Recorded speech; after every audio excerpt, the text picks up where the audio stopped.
Hello, welcome, good evening. Are you, my dear friends? चलिए let's start the class for Ultigrade mains examination. आज हम mains examination की तैयारी में आपके लिए टॉपिक लेकर के आए हैं, दैट इज एलगरी। एलगरी को हम लोग पढ़ेंगे, तो चलिए लेट्स बिगिन द सेशन। हम लोग सेशन की शुरुआत करते हैं। आप सभी लोग जुड़ जाइए and share the link into the group. और आप सभी लोग जो है लिटरेचर क्रैक जो आपका प्लेटफॉर्म है उसको आप जो है सब्सक्राइब कर लीजिए, वीडियोज़ वगैरह को लाइक करके कर दिया करिए and do share your valuable feedback. अपने फीडबैक ज़रूर आप कमेंट्स आप ज़रूर डाला करें। कमेंट मत भूला करें, as much comments I receive from you, it gives me strength, it gives me motivation to make more videos. आपके लिए और भी वीडियोज़ बनाऊँ और भी मेहनत करूँ। तो चलिए let's begin the session and the good news as you all are aware of it कि हमने अपना ऑफिशियल चैनल का ऐप लॉन्च कर दिया है। तो आप सभी लोग उस ऑफिशियल ऐप लिटरेचर क्रैक को गूगल प्ले स्टोर से डाउनलोड कर लीजिए। डाउनलोड करके उसको लॉगिन कर लीजिए and do enjoy all the courses available there. अपने हिसाब से जो कोर्सेज वहाँ पर हैं आप उसको ज्वाइन कर सकते हैं। तो चलिए लेट्स स्टार्ट द क्लास। आज की क्लास की शुरुआत करते हैं और हमारा जो टॉपिक आज का है दैट इज एलिगरी। अब मेंस एग्जामिनेशन में आपके क्वेश्चंस आएंगे। क्वेश्चंस कैसे आएंगे बच्चों? तो आइए देखते हैं क्वेश्चंस कैसे बनते हैं एग्जाम में। तो आपको जो शॉर्ट क्वेश्चन है, वेरी शॉर्ट क्वेश्चन टाइप में आपके या शॉर्ट क्वेश्चन टाइप में ये एलिगरी आपको पूछा जा सकता है। एलिगरी आपसे पूछ सकता है, क्वेश्चन इस प्रकार से बन सकता है कि define allegory with special reference to with special reference to the works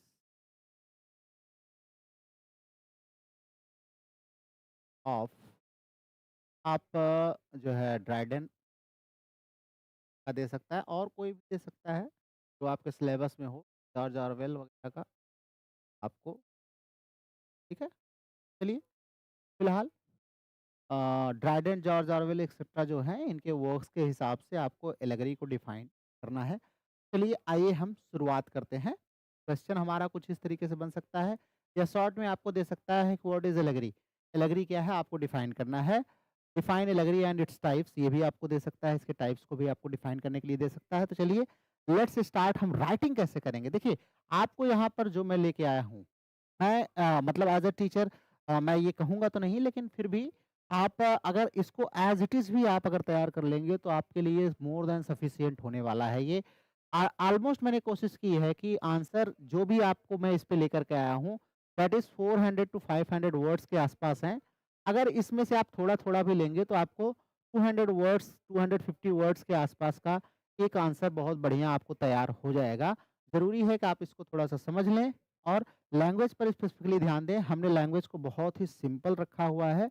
एकदम ईज़ी टू अंडरस्टैंड है और एक कह सकते हैं कि जो भी एग्ज़ामिनर चेक करेगा इस प्रकार की लैंग्वेज को, उसको लगेगा कि it is your own language, आपकी अपनी भाषा है, बहुत ही सिंपल लैंग्वेज में लिखी गई है। तो चलिए हम लोग आइए इस पर डिस्कस करते हैं एलिगरी पर, कैसे आपको इसको लिखना है। साहिब सिंह हैं, good evening. Mukti and Gajendra is there, Rohit is there, good evening everyone, good evening. स्वागत है सभी का बच्चों। आइए, तो एलिगरी कह रहे हैं कि allegory is a literary device in which writer presents a story that has two meanings. तो ध्यान रखिएगा, आपको मैं कई बार समझा चुका हूँ, एलिगरी के 2 मीनिंग होती हैं। एक तो लिटरल मीनिंग होती है जिसको हम सरफेस मीनिंग भी बोलते हैं। लिटरल मीनिंग, सरफेस मीनिंग, ठीक है? या वर्ड टू वर्ड मीनिंग जिसको हम बोलते हैं, ठीक है? वर्ड टू वर्ड मीनिंग भी बोलते हैं। जो वर्ड लिखा हुआ है उसी की मीनिंग आपने एक जान ली, that is one part of allegory. एक तो लिटरल मीनिंग होती है और एक डीपर मीनिंग होती है, हिडन मीनिंग होती है। अर्थात जो वर्ड लिखा हुआ है वो मीनिंग ना होकर के कुछ और मीनिंग होती है। कहने का अर्थ ये है कि कोई भी जो राइटर होता है, यूजुअली वो क्या करता है, यूजुअली जो लैंग्वेज लिखता है वो लैंग्वेज एक लिटरल मीनिंग कन्वे करता है, लेकिन हिडन में एक उसका मोटिव कुछ और होता है। ये मोर मॉरल हो सकता है, फिलॉसफिकल हो सकता है, सोशल इन नेचर हो सकता है। ध्यान रखिएगा, ये हिडन मीनिंग जो होती है, ये मॉरल हो सकती है, कुछ मॉरल लेसन देना चाहता हो आपको। ये पॉलिटिकल हो सकती है, किसी पर पॉलिटिकल जो है आपको क्रिटिसिज़्म करना है, सार्काज़्म करना है उसके लिए। रिलीजियस हो सकता है, फिलॉसफिकल हो सकता है या सोशल हो सकता है। तो एक तो लिटरल मीनिंग, हर चीज़ की लिटरल मीनिंग होती है, एक हिडन मीनिंग होती है। तो एलिगरी दोनों मीनिंग कन्वे करती है ना। तो एलिगरी अगर आपसे कोई पूछे what is allegory? Answer writing आ गया तो आप सिंपल लैंग्वेज में लिखिए allegory is a literary device which a writer in which a writer presents a story that has two meanings, जिसमें राइटर एक स्टोरी को प्रेजेंट करता है, कोई कहानी जिसकी दो मीनिंग होती है। The first one is surface meaning and second one is deeper meaning और हिडन मीनिंग।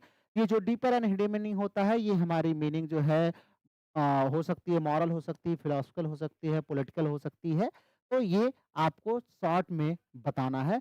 बस ये आपका एलिगरी हो गया, इतना भी आप याद रखेंगे दैट इज सफिशिएंट। लेकिन इसमें और थोड़ा-सा अगर आप ऐड कर देते हैं कि इन एन एलिगरी, जो हमारी एलिगरी होती है, इसमें जो भी हम कैरेक्टर्स मेंशन करते हैं, इवेंट्स मेंशन करते हैं, सिचुएशंस, ये are not mean to be taken only at face value ना। तो कोई भी कैरेक्टर वहाँ होता है, कोई भी सेटिंग्स है, कोई भी फेस है, वो केवल फेस वैल्यू पर मत जाइए। केवल सामने से जैसा दिख रहा है, सिर्फ उतना ही मत समझिए। रादर आपको क्या करना है, रादर आपको उसको किस आइडिया के लिए आया है, किस क्वालिटीज़ के लिए या किस हिस्टोरिकल रियलिटीज़ के लिए आया है, उसको समझना होता है। तो कह रहे हैं कि यहाँ एलिगरीज़ में जो भी, किसी भी एलिगरी में जो भी कोई कैरेक्टर, इवेंट, सिचुएशंस आते हैं, they do not have only face value, rather they stand for ideas, they stand for some qualities and historical realities. In simple word, बहुत साधारण शब्दों में अगर हम कहें, तो an allegory is a story that says one thing on the surface but means something else underneath। तो दूसरे शब्द में कहें, ऊपर से कुछ और शब्द देता है अर्थ और अंदर से कुछ और अर्थ देता है। A very common example is the fable. आप फेबल आपने पढ़ा ही होगा, बहुत सारे फेबल्स हैं जो है बिशप एसप्स के फेबल्स हैं। द टार्टाइस एंड द हेयर आपने ये पढ़ा ही होगा, जो है कछुआ और खरगोश वाली कहानी आपने शायद पढ़ी है, सब लोगों ने पढ़ी है। ये भी क्या है, यहाँ पर कछुआ एंड खरगोश बोथ आर एलिगोरिकल कैरेक्टर्स ना, एलिगोरिकल फिगर्स हैं ये। ये देखने में कछुआ लग रहे हैं, हेयर हैं, but really they convey hidden meaning, deeper meaning convey करते हैं ये। On the surface it is simple animal story. Surface में पढ़ेंगे तो बड़ा एनिमल स्टोरी छोटी सी है आपको, लेकिन डीपर लेवल पे जाएंगे तो it teaches the moral lesson that slow and study effort leads to success. कह रहे हैं कि ये डीपर मीनिंग में जाती है, ये हमें मैसेज देती है क्या, कि स्लो अगर हम चलें लेकिन अगर लगातार स्टडी एफर्ट करते हैं तो हमें सफलता जरूर मिलती है। While over confidence can cause failure. जैसे बहुत सारे हमारे स्टूडेंट्स इस समय तैयारी कर रहे हैं, दे आर ओवर कॉन्फिडेंट ना, कहीं बहकावे में इधर उधर घूम रहे होंगे, तो वो क्या है, लीड्स टू फेलर, उनको असफलता की तरफ लेकर के जाता है। यहाँ पर tortoise and the hare are symbolic character ना, ये सिंबॉलिक करेक्टर होते हैं। तो एक मीनिंग और यहाँ से आ गई, एक चीज और नई मिली, कि जो हमारा एलेगरी होता है वो बहुत ही एक्सटेंसिवली सिंबॉलिक होता है ना। तो एक्सटेंसिव सिंबॉलिक सिंबॉलिज्म जो है, सिंबल्स इसमें यूज किए जाते हैं, सिंबल्स का यूज इसमें होता है।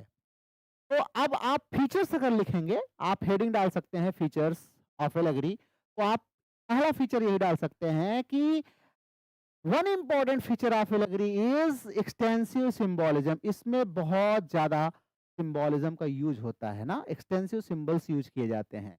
Almost every major character event and place in an allegorical work has a symbolic meaning. लगभग लगभग सब सिंबॉलिक मीनिंग कैरी करते हैं, चाहे वो कैरेक्टर हो, प्लेस हो, जो भी इवेंट है। However, it must be remembered that all allegories are symbolic, but not all symbolic works are allegories। तो ध्यान रखिएगा, ये भी आप स्टूडेंट्स को समझाएंगे तो ऐसे ही समझाएंगे कि बेटा सभी एलेगरीज सिंबॉलिक होती हैं, लेकिन सभी सिंबॉलिक वर्क्स एलेगरी नहीं होती है। ऐसा नहीं कि सिंबल यूज हुआ है तो आपने एलेगरी ही उसको मान लिया, सभी एलिगोरिकल नहीं होती हैं। Symbolism may appear occasionally in a work, whereas in an allegory, the symbolism dominates। कह रहे हैं कि किसी भी वर्क में सिंबोलिज्म आ सकता है, सिंबल्स यूज़ हो सकते हैं, लेकिन एलेगरी में सिंबल्स डोमिनेट करते हैं and they controls the whole structure of the story ना, एंटायर स्टोरी को वो क्या कर सकते हैं, कंट्रोल कर सकते हैं सिंबल्स जो होते हैं। दूसरा फीचर क्या है इसका, allegories can be short like fables, parables are long and complex. Short भी हो सकती हैं, लॉन्ग और कॉम्प्लेक्स भी हो सकती हैं। शॉर्ट में जैसे फेबल हम लोग पढ़ते हैं, पैराबल्स पढ़ते हैं। लार्ज कॉम्प्लेक्स एक्सटेंडिंग में जैसे पूरी बुक हो सकती है, जैसे मान लीजिए हमने ड्राइडन का एब्सलम एक्टोफिल पढ़ा है ना, बहुत सारे एलेगरीज हैं, बाइबल में भी बहुत सारे एलेगरीज यूज हुई हैं। तो एलेगरी की अगर हम बात करें तो it is one of the oldest literary forms ना, जितने भी ओल्डेस्ट लिटरेरी फॉर्म्स में मिलते हैं उनमें देखें तो एलेगरी भी उनमें से एक आती है, और ये बहुत पहले से यूज की जा रही है ना, बहुत पहले से, and has been widely used to express ideas that may be difficult or dangerous to state directly ना, ये यूज करता है आदमी किस लिए, why why he uses, writer uses क्यों यूज करता है, क्यों उसको ये लगता है कि डायरेक्टली हम कहेंगे तो ये थोड़ा डिफिकल्ट होगा, इनडायरेक्ट में कहना बहुत आसान रहेगा। ब्रॉडली स्पीकिंग अगर हम कहें तो allegories can B divided into two types. अब हम टाइप्स की यहाँ पर बात कर लेते हैं। तो मेन हालाँकि 3 टाइप्स, 4 टाइप्स, बहुत सारे टाइप्स हो सकते हैं। हम उसको डिवाइड कर सकते हैं। लाइट थोड़ी कम है, हाँ, लाइट कम है, आँखों की रोशनी थोड़ी-सी बढ़ाइए। वॉइस इज़ नॉट क्लियर, अच्छा आवाज़ भी क्लियर नहीं है। सर कट ऑफ जनरल की कितनी जा सकती है? बहुत डर लग रहा है। देखिए, अब हमने कल चर्चा करी थी इस पे भैया, कट ऑफ तो कम जानी चाहिए वैसे, ताकि कुछ अप्रत्याशित हो जाए तो नहीं कह सकते, लेकिन अगर ठीक-ठाक रहा तो जनरल जो है मान के चलिए 75-80 मैक्सिमम से ऊपर नहीं जाना चाहिए। आइए तो कैटेगरीज़ को जैसे हम कहते हैं हिस्टोरिकल कैटेगरीज़, हिस्टोरिकल सॉरी एलेगरीज़, इसकी कैटेगराइज़ करते हैं हम। हिस्टोरिकल एलेगरीज़ हैं हमारे जो जिसमें हिस्टोरिकल इवेंट्स, फिगर्स के थ्रू क्या करते हैं हम, कोई सिंबॉलिक कैरेक्टर वगैरह प्रेज़ेंट करते हैं। इसमें फेमस एग्जांपल की बात करें तो जॉर्ज ऑरवेल की हम पीछे आपसे बात कर रहे थे। एनिमल फॉर्म इनकी जो हमारी है वो हिस्टोरिकल एलेगरी में आती है, ध्यान रखिएगा, बहुत ही फेमस एलेगरी है, हिस्टोरिकल एलेगरी है animal form. On the surface अगर देखें तो ये हमारी जो एनिमल फॉर्म है, ये एनिमल्स की स्टोरी है। एनिमल्स रेबेल करते हैं एक फार्मर के खिलाफ, इसकी स्टोरी है। लेकिन अगर हम डीपर लेवल पर जाकर के देखें तो it is an allegory of the Russian revolution. ये रसिया का जो रेवोल्यूशन है ना, उसकी उस पर एलेगरी लिखा था इन्होंने, बहुत फेमस है। And the rise of the Soviet totalitarianism, जो हमारा सोवियत जो है टोटलिटेरियनिज्म था, उसके राइज की बात करता है ये कौन, एनिमल फॉर्म ना, खास करके हमारा जो नेपोलियन वगैरह थे उनके। तो इसमें characters like Old Major, Napoleon, Snowball, ये सब सिंबलाइज किए गए हैं, सब सिंबलाइज किए गए हैं कैसे, like marks, Stalin and Trotsky, ठीक है। तो ये ध्यान रखिएगा, ये सारे सिंबल्स यूज किए गए हैं। ओल्ड मेजर जो है कौन है, मार्क्स है, नेपोलियन, स्टालिन है ना, स्नोबॉल, ये सिंबलाइज किए गए हैं। तो हिस्टोरिकल एक आपकी एलेगरी हो गई। दूसरी है allegory of ideas, conceptual allegories या मॉरल एलेगरीज हम इसको बोलते हैं।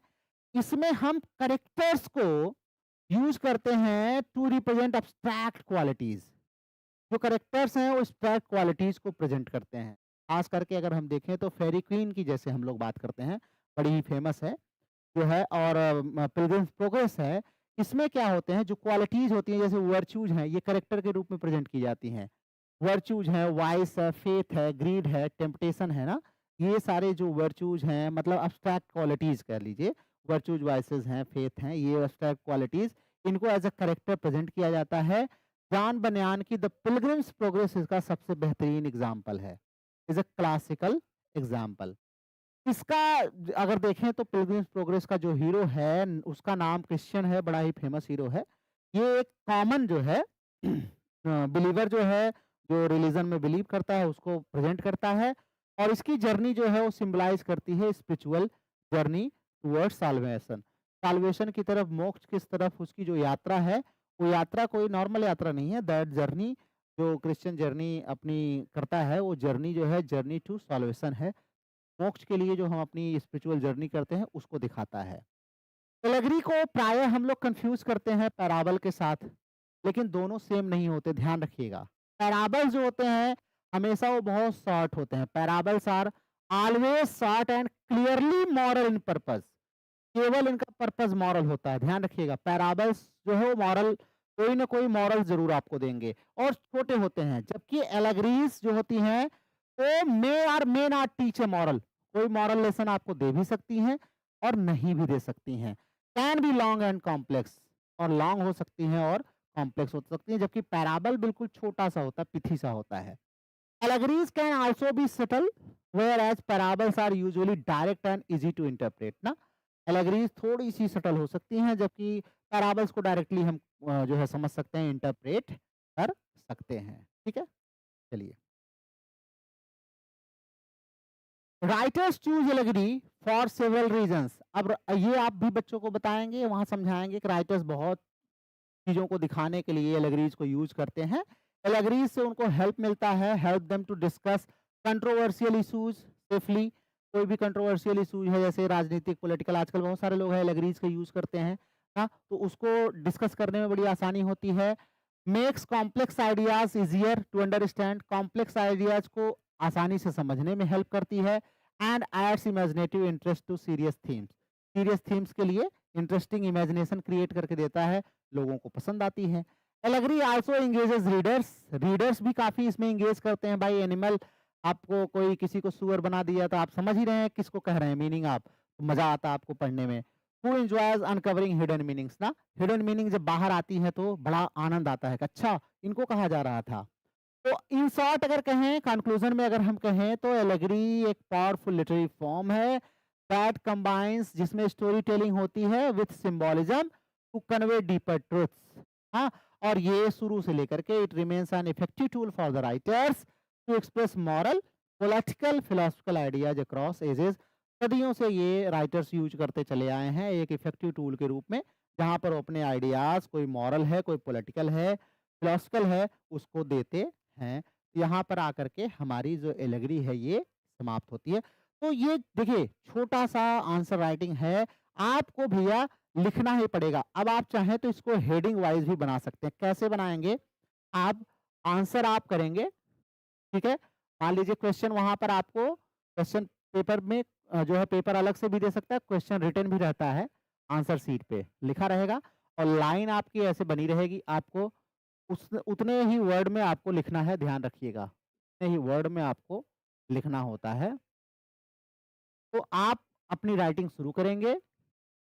जैसे मान लीजिए आपका है, तो आप आंसर आंसर नंबर जो भी आपका है 2, 3 है, या 2 में ए है, ऑप्शन भी देता है, तो आप ए बी जरूर डालना भूलेंगे। मान लीजिए आंसर नंबर 2 है, उसका ए आप आंसर कर रहे हैं, तो यहाँ से आप शुरू करेंगे। तो सबसे पहले अगर आप चाहें तो आप डिफिनीशन लिख सकते हैं, या आप चाहें तो ऐसे लिख सकते हैं, what is allegory, what is allegory, what is allegory. अब ये आपका हेडिंग हो गया। अब आप इसको यहाँ से डिफाइन कर दीजिए कि एलेगरी क्या होती है ना, एलेगरी क्या होती है। उसके बाद आप चाहें तो हेडिंग में इसको लिख सकते हैं, इट्स टाइप्स, हाँ, या क्लासिफिकेशन, जो भी आप लिख लीजिए, क्लासिफिकेशन, कैटेगराइजेशन, जो भी आप चाहें हेडिंग के रूप में बना सकते हैं। वहाँ पर आप हिस्टोरिकल और पॉलिटिकल एलेगरी जो हैं, एलेगरी ऑफ आइडियाज़ या मॉरल एलेगरी जो है, वो आप वहाँ पर डिफाइन कर सकते हैं। और उसके बाद आप, उसके बाद हेडिंग में आप चाहें तो एग्जाम्पल्स, फेमस एग्जाम्पल्स आप दे सकते हैं, फेमस एग्जाम्पल्स। छोटा-सा आपको ये डिपेंड करेगा कि आपको कितने वर्ड का लिखने के लिए आया हुआ है। तो कंटेंट आपके पास लगभग-लगभग फुल रहेगा, तो आप आराम से लिख लेंगे। अब आपको क्या करना है, अब आप इसको 2-3 बार जब आप वीडियोज़ को देखिए और आपके पास कंटेंट और भी होगा, आप लोगों ने पढ़ा भी होगा, उससे लिखने की प्रैक्टिस करिए कि आप कितना लिख पा रहे हैं, कितना सही लिख पा रहे हैं। ग्रामेटिकल मिस्टेक्स, ग्रामेटिकल एरर्स वगैरह आप चेक करिए अपने। और यहाँ पर मैं आपको इम्पोर्टेंट ही क्वेश्चंस कराऊँगा। टर्म्स तो सब इम्पोर्टेंट हैं, ध्यान रखिएगा।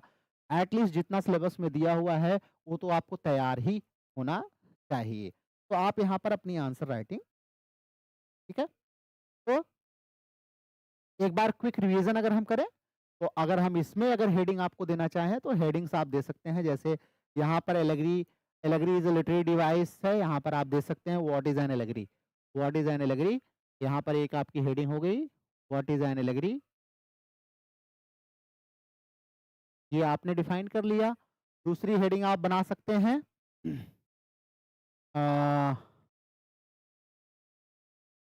दूसरी हेडिंग आपकी हो जाएगी,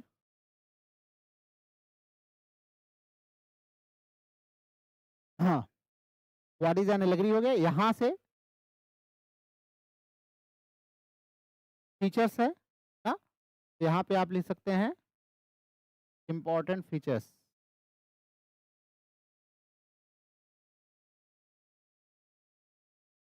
हाँ, या फीचर्स लिख सकते हैं, ऐसे आप लिख सकते हैं। उसके बाद 2-3 जो फीचर्स हैं, सिंबल्स का यूज़ करता है, हाँ, और ये छोटा होता है, बड़ा होता है, ये आप लिख सकते हैं एलगरीज।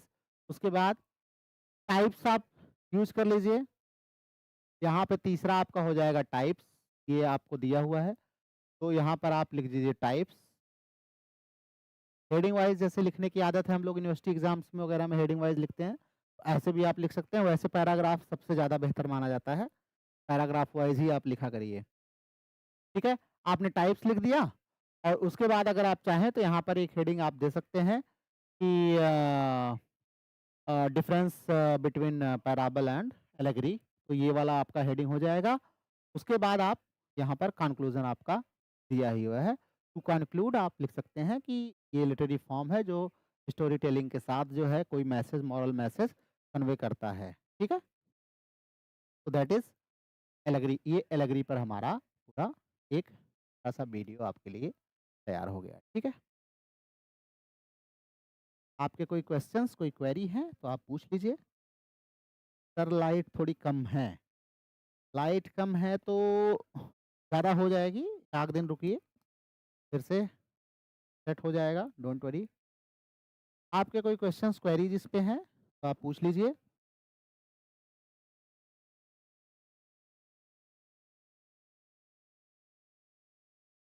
कैटेगरीज़ का ये हो गया, ठीक है? तो चलिए आज इसमें हम इतना ही करते हैं, बाकी आप जो है अभी आपको क्या करना है, आप अपने जो है गूगल प्ले स्टोर पर जाइए। प्ले स्टोर पर लिटरेचर क्रैक का आपको एप्लीकेशन मिलेगा, वहाँ पर आप उसको डाउनलोड कर लीजिए। डाउनलोड करके जो कोर्स है, आप उस कोर्स को ऑप्ट कर लीजिए। लिटरेचर क्रैक कोर्स को ऑप्ट कर लीजिए, वहाँ पर आपको डिटेल में सारे मेंस राइटिंग जितने भी क्वेश्चंस आंसर्स वगैरह हैं, वो सब आपको वहाँ पर डिटेल में पढ़ाए। वहाँ पर सब आपको लिटरेचर क्रैक जो एप्लीकेशन है, उस पे कोर्स में आपको एलटी ग्रेड मेंस एग्ज़ाम का कोर्स है, वो आप वहाँ से कर सकते हैं।